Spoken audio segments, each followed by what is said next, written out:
وأن تعرفه عن بلادك. معمل التكرير الحكومي بالسويس يعتبر بمثابة القلب من الجسد بالنسبة للصناعات ومرافق الحياة الحديثة.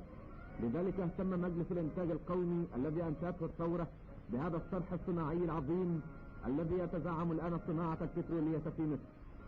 وقد استوردت آلات ضخمة لهذا المعمل لزيادة إنتاجه الذي أصبح الآن 1,300,000 طن سنويا، أي ما يزيد عن 4 أمثال ما كان عليه قبل الثورة. وأنشئت بالمعمل مستودعات هائلة تصل سعة الواحدة منها إلى 15,000 طن قامت بإنشائها الأيدي المصرية.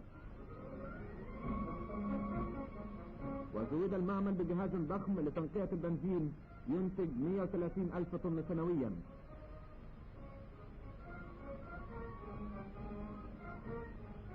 كما زود المعمل ببرج لتبريد المياه يوفر 100,000 طن من المياه يوميا كانت تضيع في البحر الأحمر وسوف تستغل في زراعة صحارى السويس. أيها المواطن، مصر اليوم تنتج من البترول ما تحتاج